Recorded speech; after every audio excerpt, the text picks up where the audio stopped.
జై శ్రీమన్నారాయణ. ఆపదాముపహర్తారం దాతారం సర్వసంపదాం లోకాభిరామం శ్రీరామం భూయో భూయో నమామ్యహం. శ్రీమద్ రామాయణం వాల్మీకి మహర్షి రచించినటువంటి శ్రీమద్ రామాయణాన్ని యథాతథంగా వినిపించాలి యజ్ఞంగా ప్రారంభించి ఈరోజు 72వ సర్గలోకి ప్రవేశిస్తున్నాము. ఈ సర్గం ముందు సర్గలో వచ్చేసేపటికి జనక మహారాజు యొక్క వంశవృక్షాన్ని తెలియజేశాడు. అలాగే దానికి ముందు దశరథ మహారాజు యొక్క వంశవృక్షము. ఈరోజు 72వ సర్గ విశేషం ఏంటంటే శ్రీరామ లక్ష్మణ భరత శత్రువులకు వరుసగా సీత ఊర్మిళ మాండవి శృతకీర్తులనిచ్చి వివాహం మనుచులకు నిశ్చయించుట, వివాహములకు ముందు నాంది ప్రభూతి శుభ కార్యక్రమాలు నిర్వర్తించుట. ఇది ఈ విశేషము. మహావీరుడైన జనక మహారాజు ఇట్లు పలికిన పెమ్మట, ఎప్పుడైతే వాళ్ళ వంశవృక్షాన్ని తెలియజేసిన పెమ్మట, విశ్వామిత్ర మహాముని వశిష్ఠ మహర్షి సమక్షమున ఆ ప్రభువుతో ఇట్ల నిన్ను ఇక్ష్వాకు విదేహి మహారాజుల యొక్క వంశములు రెండు కూడా సాటిలేనివి, వాటి వైభవములు వర్ణింప నలవి కానివి. ఆ వంశములతో సరితూగల రాజు ఎవడనూ లేడు. ఓ రాజా, రెండు వంశముల మధ్య ఏర్పడనున్న వైవాహిక బంధములు అన్ని విధములుగా పరస్పరం తగ్గియున్నవే అని కూడా విశ్వామిత్ర మహర్షి మాట్లాడుతున్నమాట. రూప లావణ్య వైభవములందును సీతారాములు ఊర్మిళ లక్ష్మణులు ఒకరికొకరు తగిన వారే. అలాగే ఓ నరేంద్ర, నేను ఒక మాట చెప్పదలిచితిని, ఆలకింపుడు అని విశ్వామిత్ర మహర్షి చెప్తున్నాడు. ఎందుకంటే విశ్వామిత్రుడు లోకానికి వచ్చింది వాళ్ళ కార్యనిమిత్తం వచ్చాడు. అంటే శ్రీరాముడు భగవత్ అవతారం శ్రీమన్నారాయణ భూమి మీదకి వచ్చాడని తెలుసు ఆయనకి. కాబట్టి ఈ నారాయణుడికి కొద్దిగా ఇవన్నీ కూడా విద్యలన్నీ బోధించి బల అబల ఆయన దగ్గర ఉన్నటువంటి ఆయనకి శస్త్ర విద్యలన్నీ కూడా ఈయనకి దారపోసాడు, నేర్పించి. అలాగే వివాహ సందర్భాన్ని కూడా ఈయన పూర్తి చేయాలి. ఈయన వచ్చిన కార్యం పూర్తి చేయాలి. కొంతమంది వ్యక్తులు భూమి మీదకి వస్తారు, ఆ పని అయ్యేదాకా వాళ్ళు వెళ్ళరనమాట. దానికి ఉదాహరణ విశ్వామిత్ర మహర్షి. ఎప్పుడైతే వాళ్ళకి వివాహం అయిపోతుందో ఇంకా ఆయన ఇక్కడ కనిపించడు. ఈ రామాయణులకి ఎక్కడ ప్రస్తాపన రాదనమాట. అలాగా ఒక్కొక్కళ్ళు ఒక్కొక్క సమయంలో వచ్చి వెళ్తారన్నమాట. ఈ రామాయణంలో గొప్పతనం అదే. కాబట్టి ఇక్కడ ఈయన పెళ్లి చేయాలి, ఆయనకి అస్త్రాలు తారబోసాడు. నెక్స్ట్ ఇక పెళ్లి కార్యక్రమం చేయాలి. ఎందుకు ఇవన్నీ కూడా అంటే ఆయన భూమి మీదకి పుట్టిన లక్ష్యం వేరు. ఆ లక్ష్యాన్ని పూర్తి చేయాలంటే వీళ్ళందరూ నడిపించాలి, ముందుండి నడిపించాలా. అలాగా ఈయనకి ఇచ్చినటువంటి లక్ష్యాన్ని ఈయన పూర్తి చేస్తున్నాడు అనమాట. ఓ నరేంద్ర, అప్పుడు చెప్తున్నాడు, ఓ నరేంద్ర, నేను ఒక మాట చెప్పదలిచింది, ఆలకింపుడు. ఓ రాజా, నీ తమ్ముడైన ఈ కుశధ్వజుడు మిక్కిలి ధర్మపరాయణుడు. ఈ ధర్మాత్ముని కుమార్తెలు ఇద్దరును మాండవి శృతకీర్తులు, నిరుపమాన సౌందర్యవతులు. ఓ నరోత్తమ, ఆ కన్యలిరువురు కూడా భరత కుమారునకు దీశాలి అయిన శత్రుఘ్నునికి ఇచ్చి వివాహం జరిపించడానికి అభిలషించున్నాను, అంటే నేను కోరుకుంటున్నాను. ఇంకా ఆయన అంటే కాదంటారు ఎవరన్నా. ఈ దశరథ పుత్రులందరూ అపూర్వ రూప యవ్వన సంపన్నులు, లోకపాలతో సాటి అయిన వారు, దివ్య పరాక్రమశాలురు. ఓ జనక మహారాజా, ఇక్ష్వాకు వంశం మిక్కిలి పవిత్రమైనది. పుణ్యకార్యములు చే మీ వంశం మహోన్నతమైనది. ఈ వివాహ బంధములు చే ఉభయ వంశముల సంబంధాలు దృఢపడును.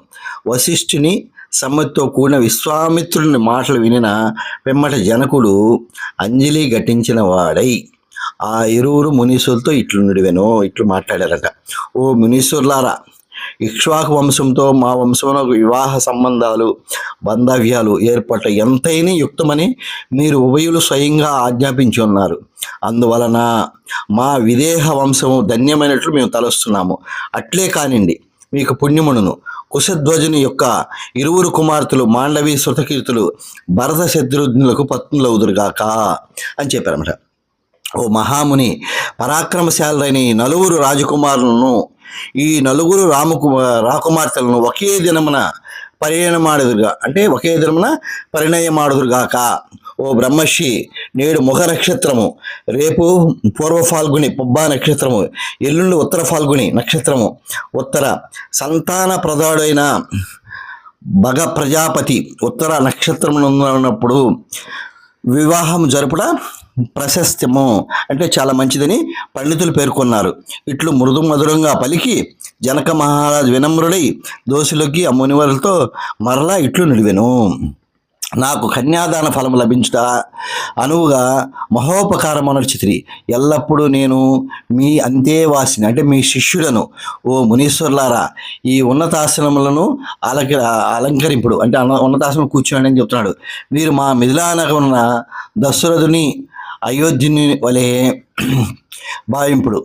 ఈ మిథిలా నగరము దశరథుని అయోధ్యని వల్ల మీ అయోధ్య ఎలా అయితే ఉందో అలా భావించండి ఈ మిథిలా నగరాన్ని అని చెప్తున్నారన్నమాట జనక మహారాజు. మిథిలా నగరంపై మీకు సర్వాధికారాలు గలవు, ఇందే మాత్రం సందేహం లేదు, సముచితంగా ఆజ్ఞాపింపుడు. అంటే మీ అయోధ్య ఇది కూడా మీదే అనుకోండి అని భావించాలని జనక మహారాజు తన మనసులోని మాటను బయటపెట్టాడు.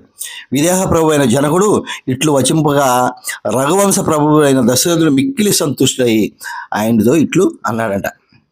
మిథిలానగర ప్రభు అయిన మీ ఇద్దరు సోదరులు మహాసద్గుణ సంపన్నులు, మీరు ఋషీశ్వరులు, రాజులను అతిథి సత్కారములతో చక్కగా గౌరవించితిరి.